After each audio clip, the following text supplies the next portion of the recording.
Good evening, everybody, and welcome to another exciting night of NBA basketball. With the first pick, the Detroit Pistons select Cade Cunningham from Oklahoma State University. Chandler again. Oh, what a block by Maxfield! My goodness! The Pistons are digging in. They got the depth. They got the big men. They got the better basketball team. No doubt about it. There's Jaden playing the passing lane. Skies a jam. Dynamite dunk, and the crowd loves it. Pistons need a three, and they have just under 3 seconds to do it. Here's Chauncey Billups. Here it is. He's got it. He's got it. Chauncey Billups hits the three. Overtime. Amazing. Out of bounds. Detroit basketball. Hello, everyone, and welcome back to another edition of the Palace of Pistons Podcast, brought to you by Believe. I am your host, Aaron Johnson. Joining me this week is Jasper Apollonia. Jasper, we got some great stuff to talk about this week. How you doing, my friend? I'm doing well. Excited to talk about the Pistons as always. You know, this team, they never wear on me. They never drain me of my energy. And it's always a pleasure to talk about them. But even more so, Aaron, it's a pleasure to talk to you. So let's get into it. Oh, you're too kind. You're too kind. No Mike Anguilano this week. Real life stuff for Mike. We are going to continue to podcast nonetheless. I got a couple good topics to get into today. We're going to hit on the Isaiah Stewart contract extension.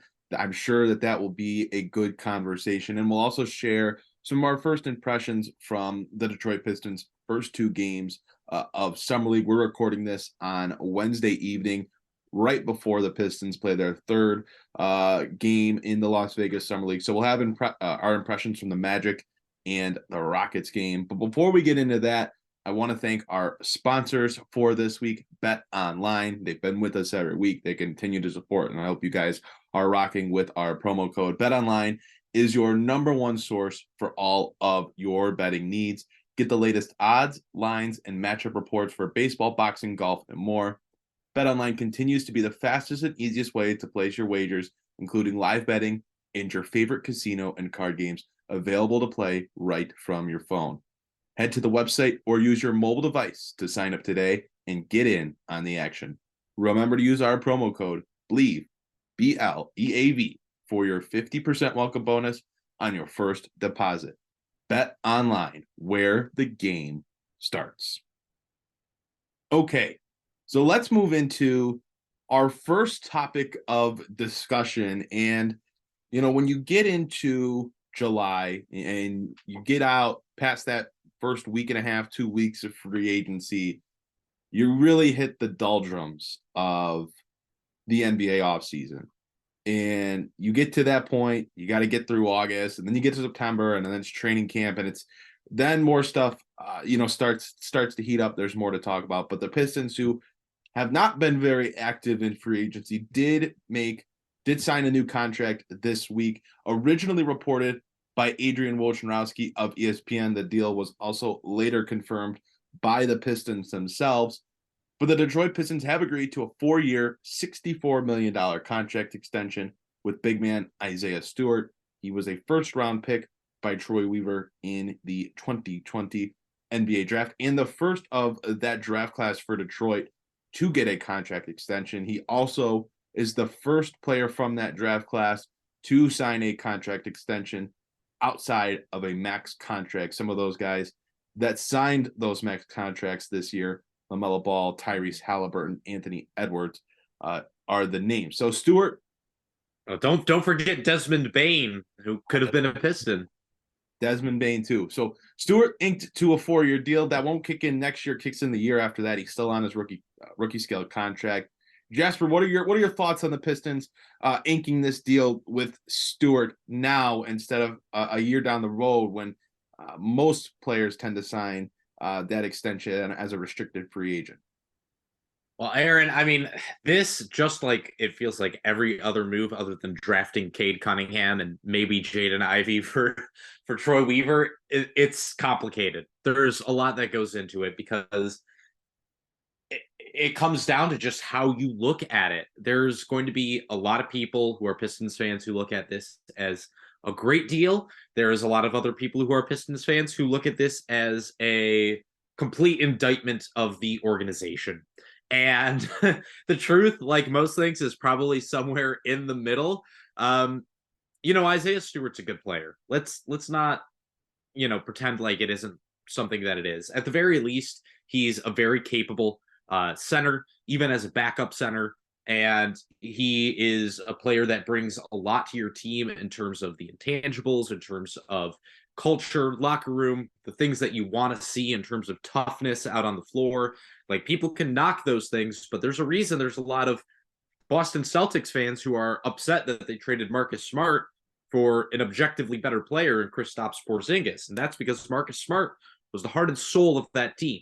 I think Troy Weaver views Isaiah Stewart much in the same way. And look, if we're getting down into like the nitty gritty of the contract details, it's at worst, it's a slight overpay. At best, it's a steal. Because this contract doesn't come into play until after next year, which is important in my opinion. There is a team option for the 4th year of this deal, so you're not locked into that. Team option Troy, he loves those things. And if you look at similar contracts around the league, I think somebody like Naz Reid for the Timberwolves, who's getting paid something like $14 million a year, a little bit less. He's probably a little bit better of a player, but that contract ends 2 years before Stewart's does. So I think if you look at it in that kind of sense, it's about in line with the market. It's maybe a little bit of an overpay based on what you've gotten from Stewart so far, especially if you're planning on playing him at power forward. But all said and done, the contract itself is fine.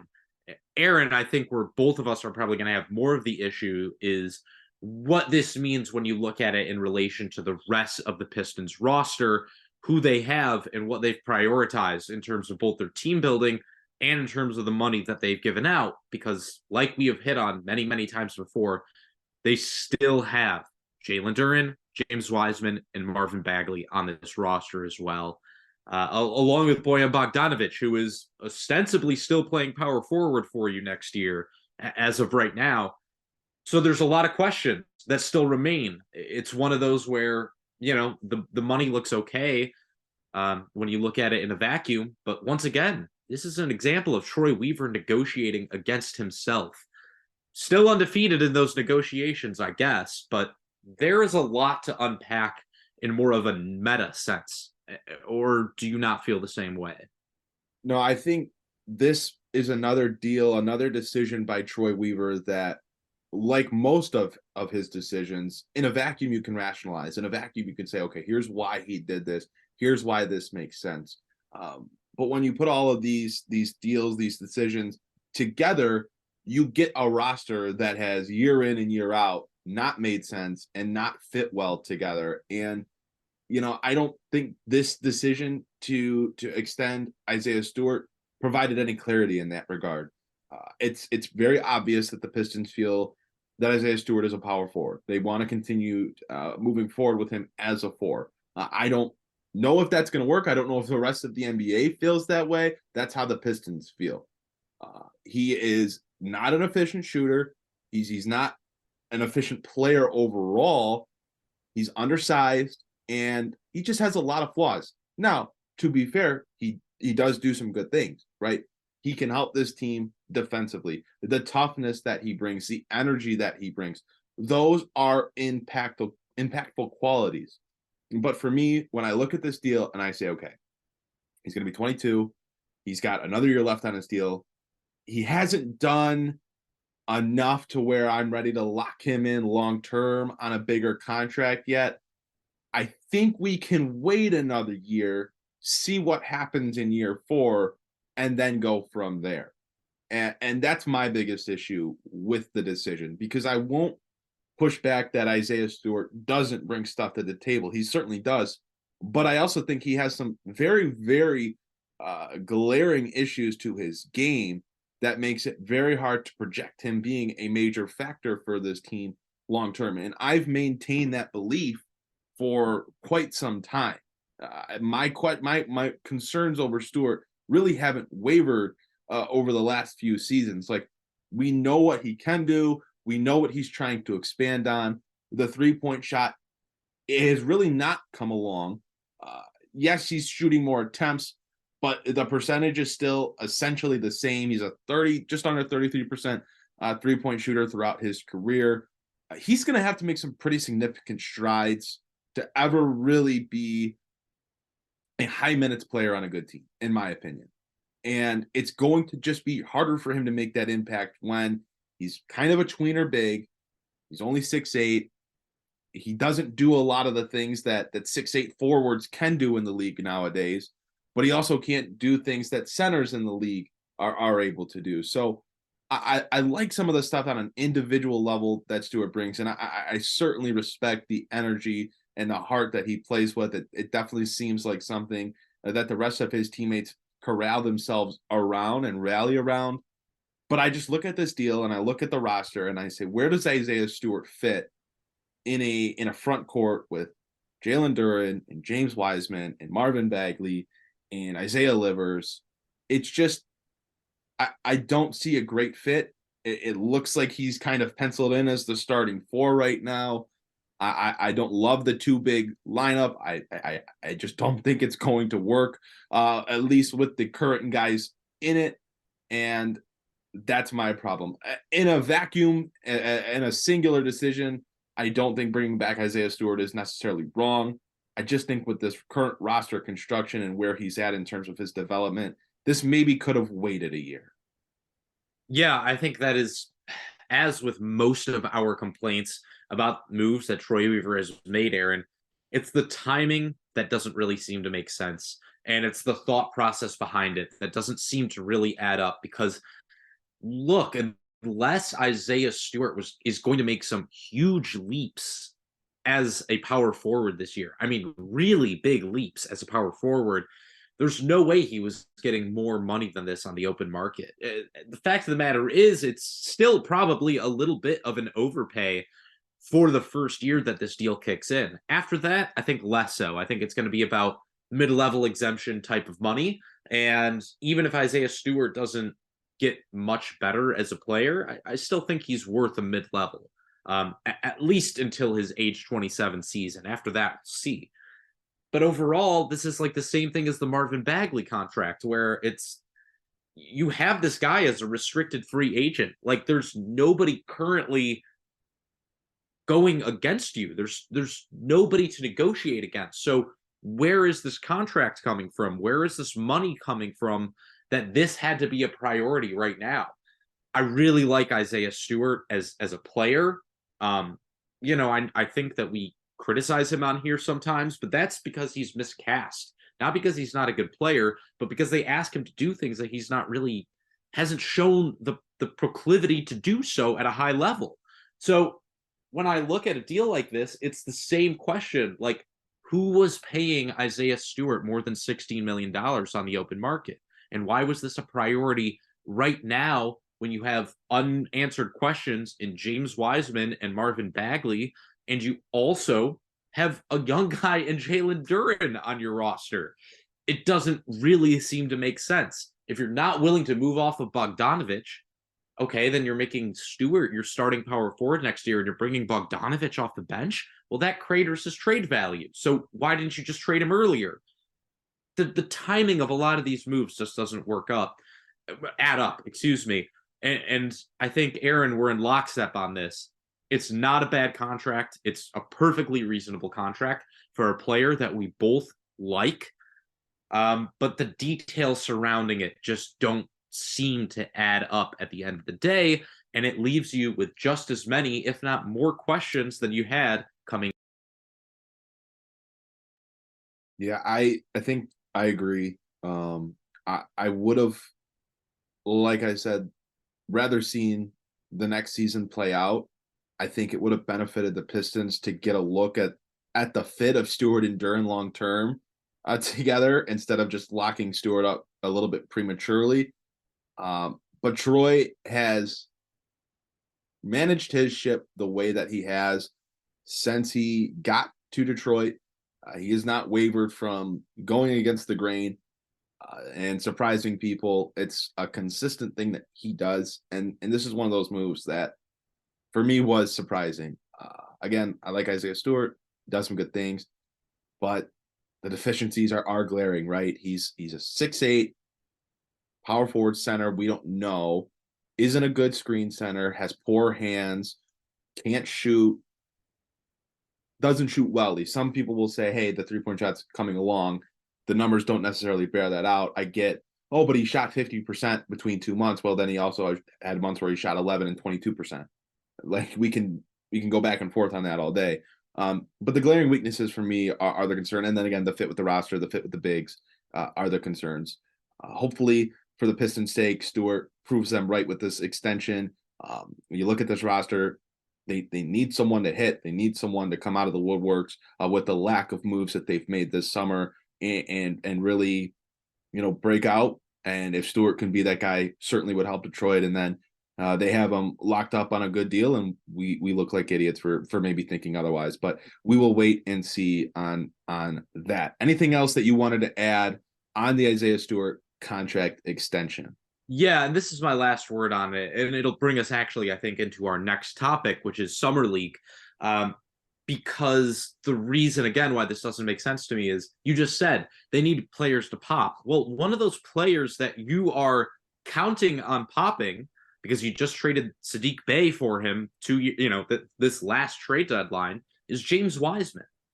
We've heard about how James Wiseman has all this potential. This is the last year of his rookie contract, is coming up this year. What do you do if James Wiseman plays well? Do you also invest in him?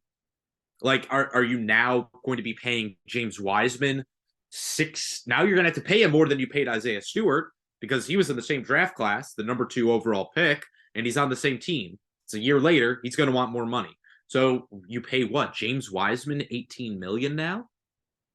And you still have Jalen Duren on the roster? Even if you get rid of Marvin Bagley, forget about Marvin Bagley, even though he's still signed for another season. Let's say you forget about Marvin Bagley, you don't pick up his team option.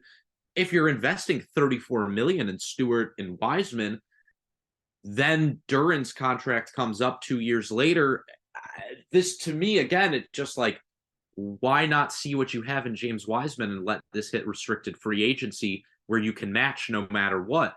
Or if Wiseman hits, you could even trade Stewart during the season to a team that's going to have him as a restricted free agent. Yeah, boy. Again, this is just like one of those things where you can understand the reasoning and locking up Stewart, but when you pick apart the move and the context around it, what's the thinking here, really? Because if you want James Wiseman to hit, how are you going to make this work financially? Oh man, my vision just got all blurry, and I zoned out after I heard James Wiseman $18 million a year. I think that realistically, if he plays at a borderline starter level, right? Isn't that kind of what you have to start with? Well, I guess in that case, I don't ever think Wiseman's going to do that.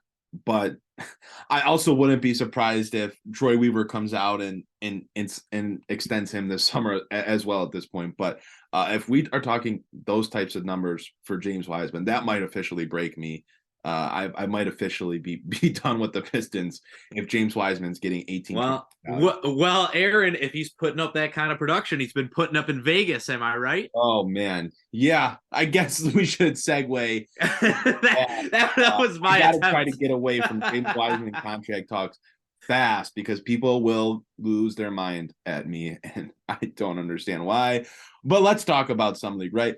The Pistons have played 2 Summer League games so far as we're recording this. As I mentioned at the top of the show, they're going to be playing another game shortly after we're done recording this here on Wednesday night. 1-1, the team's record in Summer League, a win against the Magic, an ugly loss to the Rockets.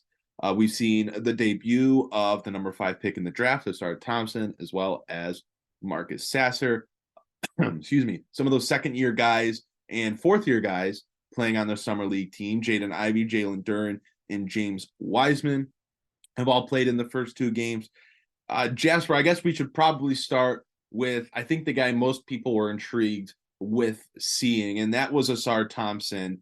2 games for him so far. I don't think the box scores necessarily jump out with you or for you, but what were the impressions of Ausar Thompson in his first 2 games of Summer League? I'm pretty happy with what I've seen from Asar Thompson. It's about what I expected, to be honest. Like, he hasn't shown much in terms of shooting. He went 0 of 2 from 3 against the Rockets. He didn't even attempt one against the Magic. 1 of 4 from the field against the Magic. 6 of 13 from the field against the Rockets. You could definitely see that the offense is going to be a work in progress his first year. But that's just in terms of his individual scoring. On the other hand, you can tell that he has the flashes of passing IQ and handle that you saw in his play with Overtime Elite was not a mirage. It's for real. His first assist, I thought, was absolutely gorgeous. He caught the ball in transition, immediately whipped it to, I believe it was Jalen Duren, who was streaking towards the basket against the Magic. I thought it was really impressive. And his decision-making, his IQ, you can tell it's there. I said last week the only thing that I'd really be concerned about is if he didn't look like a 99th percentile NBA athlete. And to me, he looks like a 99th percentile NBA athlete. He's fast, he's strong. And even more than that, you can see with his body where he has the space to grow still. And once he gets into an NBA weight training program, and he starts, taking those NBA supplements, you can see where he can put on some more weight, some more muscle to his body while maintaining that explosive athleticism. Really, a lot of effort, and you love to see that. And that's a big reason why, again, he's had 3 steals, 2 blocks against the Magic, 1 steal, 3 blocks against, other way around. 1 steal, 3 blocks against the Magic, 3 steals, 2 blocks against the Rockets. I think you look at that, it's the effort, it's the hustle. You can tell he's going to be a good NBA player, especially on the defensive end. This might scare people. I do see some of rookie year Stanley Johnson. And I know people are going to hear that and immediately freak out because of how Stanley's career progressed. But I see Thompson as being a much better athlete, especially vertically. And I think that that's going to allow him to get those easy baskets around the rim. Around the rim that Stanley Johnson could. Yeah, I think the biggest concern with Thompson is the shooting, right? It didn't look good in those first 2 summer league games. That was rather apparent. But a lot of the other stuff that he did looked good, right? As advertised athletically. You could see the passing skills, you could see the IQ, you could see the defensive traits that he plays with. I think all that was very encouraging. For me, the long-term concern is the shooting. That is the key to his long-term ceiling. It's going to determine how good of a player he can be. And, between the 2 months or whatever that it's been between the lead up to the draft and the summer league, I didn't expect a whole ton of changes to his shot. I know he's been making some mechanical adjustments to it since last year with Overtime Elite.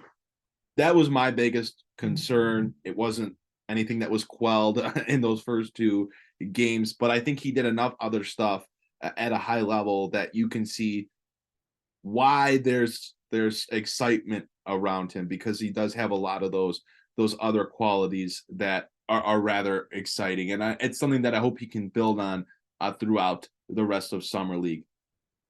I did want to also talk about some of the other guys from the Pistons roster that are playing this week in Summer League. I was really looking forward to watching Isaiah Livers play. Yet again, there's a reason he's off the court.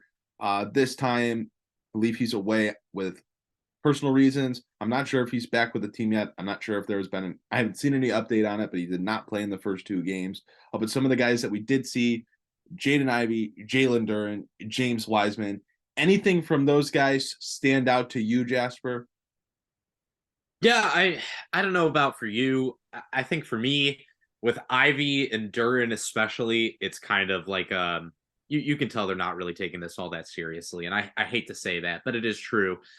I don't mean that they're not trying hard. I just mean in the sense of like Jalen Duren is out here taking threes, dribble driving from the 3-point line and taking mid-range pull-ups. These are Jaden Ivey is just not even looking at anybody else to pass, which is, I can't lie, a little bit frustrating to watch at times. But no, those guys they have proven enough to not have to prove what they can do in Summer League. I like seeing Duren show off his passing. I like Duren showing off his rebounding and a little bit of his shooting, especially in the mid-range. I do think that that's eventually going to have to be a big part of his game if he's going to grow into this kind of, Bam Adebayo light role that I see as being a possibility for him. With Ivy, I mean, I don't know, man. I see people on Twitter like freaking out about how bad he looks against the Magic, and I'm like, sorry, man. I saw 82 games of Jaden Ivey last year. I'm not worried about it. Not concerned whatsoever.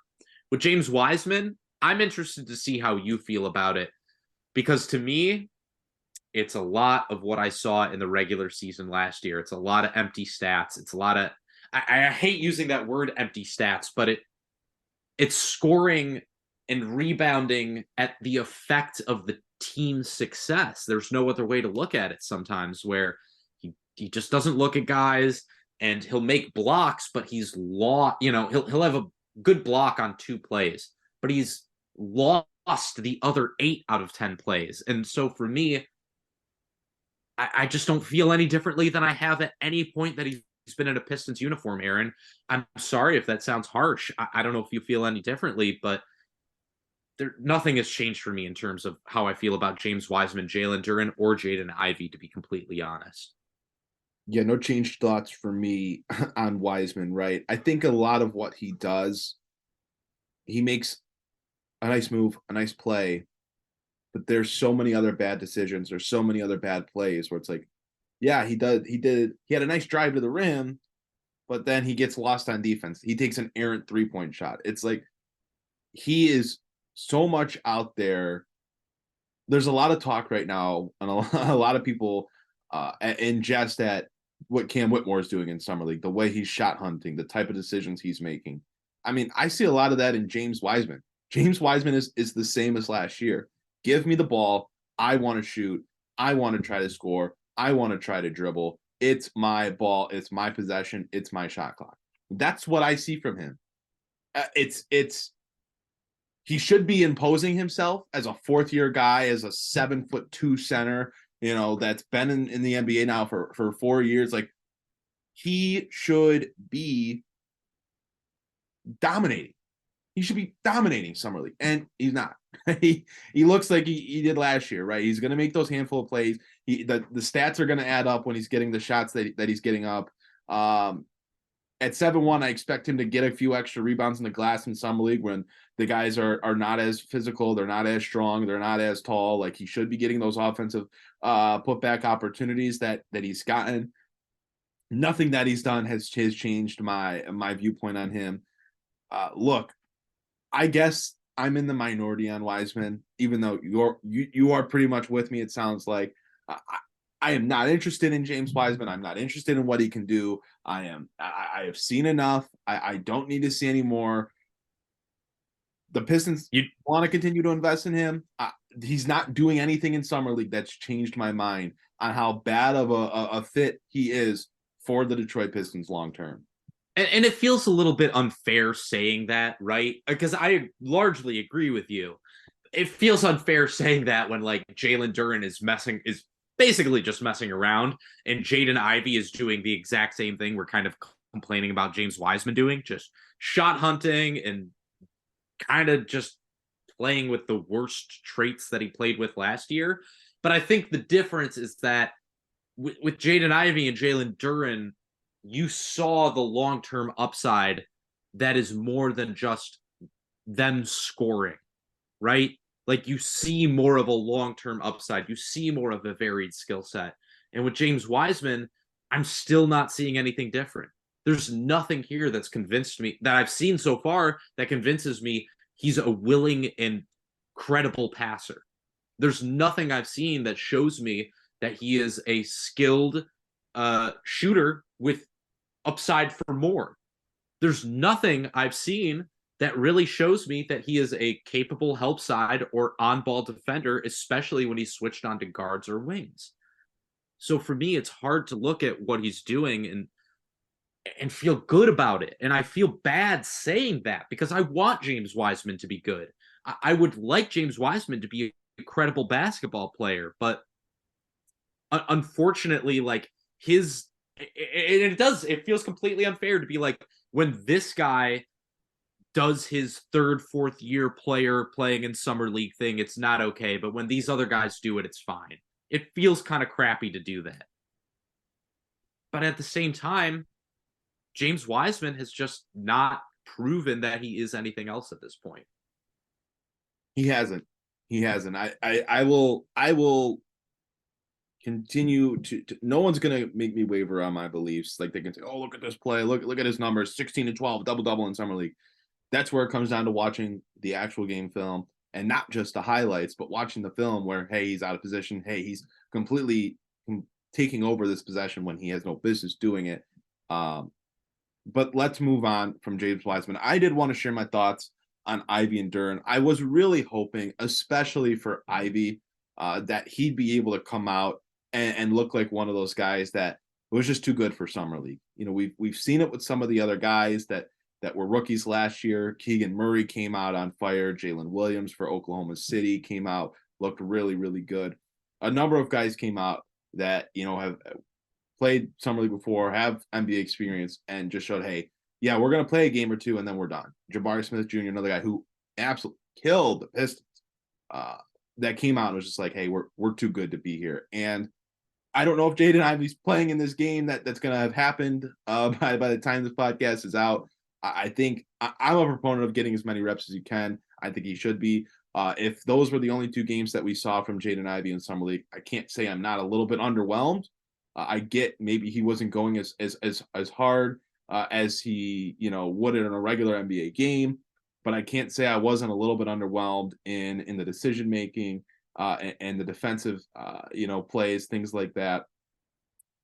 I was just hoping for a little more. I was hoping he could kind of fall under that grouping of guys that were too good to be here.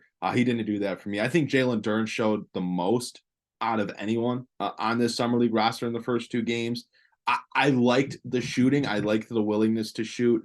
I think that is an important aspect of his game that he does need to develop, and I think this is a good opportunity to do it. Now, I don't think that three-point shot's coming with him to the NBA court anytime soon, but even if you get that into that 16-foot jumper that he was taking towards the end of last season when he came back from his injury, you know, if he can continue to develop that and expand his game in that regard, that's going to help open up stuff for him and for the Pistons overall. So I think he showed the most out of those guys, but I don't think anyone on the Pistons summer league team did anything that made me, you know, drop my jaw, my eyes widened, and was like, wow, these guys, this is going to be exciting. These guys got it. Oh, okay, Aaron. So once again, you neglect to give Buddy Boeheim his flowers. I see how it is, dude. I understand, man. No problem. What does the guy have to do? He's 6 of 7 from the floor in summer league. True. Like, what else do you want? Goes on. Yeah, exactly. He's I'm still just under tired. one of the two-way contracts. I don't think he is. And you still no, he's not. They cut him from that two-way contract. You know why? Because it's time for him to earn his way onto the 15-man roster outright, baby. Let's go. You're just a hater, Aaron. All tired of it. Plan. Hater. No, but yeah, I'm with you on that too. I think I'll play a little devil's advocate here. You know, it's different for guards than it is for big men.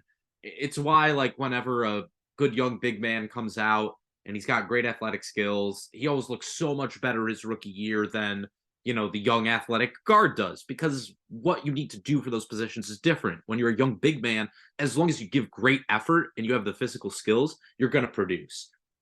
As a guard, it takes more mental. You know, there's more of a mental aspect to the game. There's more of a chemistry aspect to the game, and understanding what your teammates do and how they move and how to get them the ball properly. And I think when it comes down to Jaden Ivey, yeah, I would be completely lying if I said I didn't expect him to come out and completely dominate summer league and just be too fast, too strong, too smart, too skilled for everybody. And it hasn't happened, and that's been kind of disappointing. But if I'm going to play devil's advocate, like I think it's also just easier for Jalen Duren to impress us at this point in their respective developments than it is for Jaden Ivey, because we've seen Jaden Ivey do some pretty incredible stuff out on an NBA court. We've seen Jalen Duren do some great NBA stuff as well, but like we haven't seen him hit threes consistently. We haven't seen him really, try and break down guys off the dribble. And so for me, I think unless Jaden Ivey was putting up these ridiculous all-around numbers, I think it would be hard for him to really impress. You know what I mean? I think he's kind of in that like lose-lose situation. Because again, even if he does show out in Summer League, well, who cares? It's Summer League, right? Well, I care as a big fan. Sorry, other than Aaron Johnson. Who cares? Maybe the people in attendance. But really, honestly, like it doesn't count for anything. So I'm willing to let Jaden Ivey off the hook a little bit more than I would be willing to say let Jalen Duren off the hook if he looks completely outmatched, or James Wiseman for that matter. One final point I want to make on Summer League. I was a little surprised Killian Hayes didn't play this year, especially with the fact that Wiseman was already going, as another fourth-year guy. I think it would have been beneficial for Hayes, who's seemingly going to be really, really fighting for any sort of minutes this upcoming season, with Cunningham, Ivey, Alec Burks, Monte Morris, Marcus Sasser, all in the fold and all seemingly better players than him currently. I was a little surprised that he did not play this year. I don't know if there's also a potential move coming where he's getting dealt, so the Pistons aren't risking his health. I believe we saw that already with someone earlier this summer who was left off the Summer League roster, who you would imagine would be on it. I can't think of the name, and I could be misremembering, but I was a little surprised that Killian Hayes didn't play. And also, where is Gabriele Procida? Like, when are we gonna see this guy? No, never. He's never coming over. He's never gonna be pissed. It's never happening. I thought he was with the team in Vegas, though. I feel like he was. He's just not on the roster. I think in order for him to be on the roster, they'd probably have to do some sort of like. It probably would have to be some sort of negotiation with the Eurobasket team he's playing for. You know what I mean? Because he's under contract. He's not a Piston. He's still under contract in Germany. And he just hasn't. I mean, honestly, like, it's nice to see the highlight packages, but look at the stats. Like, he has not shot very well. He hasn't been on the court all that much. I know it's a different game. Like, look at Luka Doncic's Eurobasket stats, but like, nah, I don't know if it's going to happen. A guy you brought up though, really quick, Aaron, and we'll wrap this up as well. But Marcus Sasser, because you said in talking about Killian Hayes, you brought up Marcus Sasser and even said that you think he might be a better player than Killian Hayes. Do you feel that way? Have you been impressed by anything you've seen from the guy that, the Pistons traded up for to take in the first round of this year's draft? Yeah, Sasser hasn't necessarily stood out to me. I think he has, a couple nice plays that he's made, but I think the Pistons overall have been pretty underwhelming in Summer League. I just would imagine Sasser as someone you traded up for to get at this point.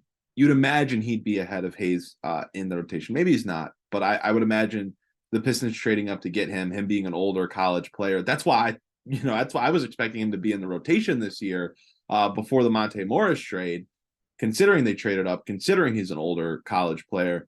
I don't know if that's still the case now. I don't necessarily see how it works with assuming him, Morris, and Burks have to come off the bench. Joe Harris, who probably plays most of his minutes at the 3 at this point, but it's an awkward situation overall. That's another topic that we don't need to get into today. But oh my God, Joe Harris.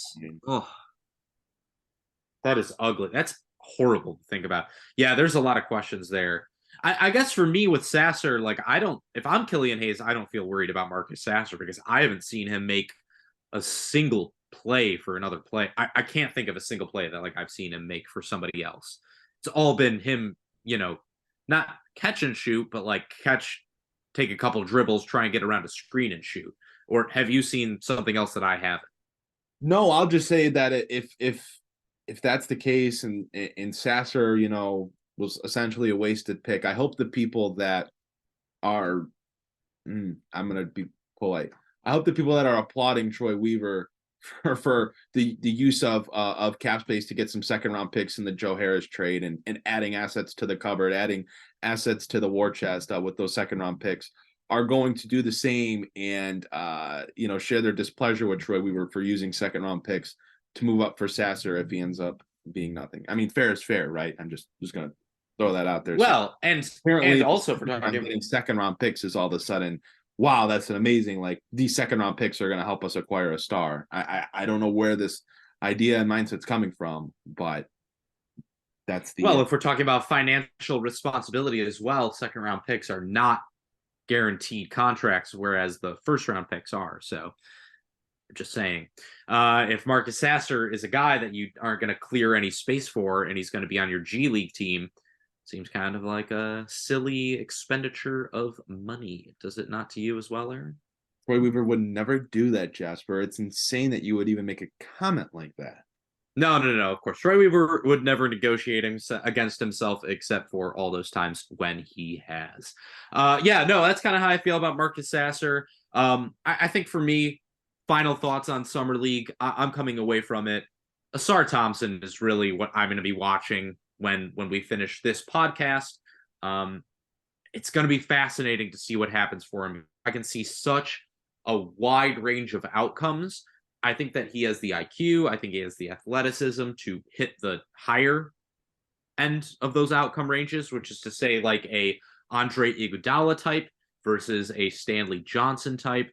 But it's going to be fascinating to see. He really is, I think, more than almost any other play on the roster, like the true boom bust. Like if this guy hits, he's going to really change the entire outlook of what your team is able to do at the wing position. And if he doesn't hit, let's be real, you're probably blowing this thing up in 2 years. So it's maybe 3 years. We'll see. But I think this is actually going to be. I'm sorry. Another discussion we should probably.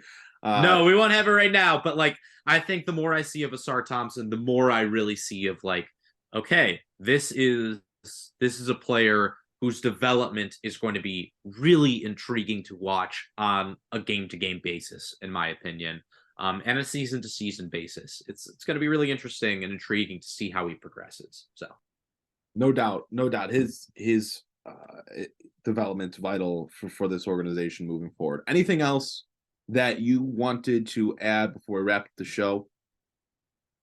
No, not really anything else. I mean, I'll give a big shout out to Stanley Amude. He had my two favorite defensive plays of the Pistons season last year against the Minnesota Timberwolves. I'm happy to see him getting playing time in both of their summer league games. I think he deserved it. The guy really, really works really hard. And I don't think that we talk about a lot of those guys who don't have really any chance to make the roster. And I just want to give him a little shout out on that. Kiefer Sykes, always love to see that guy as well. I'm hoping we can maybe get a little Xavier Simpson tonight. We'll see, Aaron. It remains to be revealed, but all shall be revealed in time. He did play in game 2, so we'll see if he plays in game 3, which is tipping off in literally minutes. So that's where we're going to end the show so we can go watch the Pistons in Las Vegas Summer League.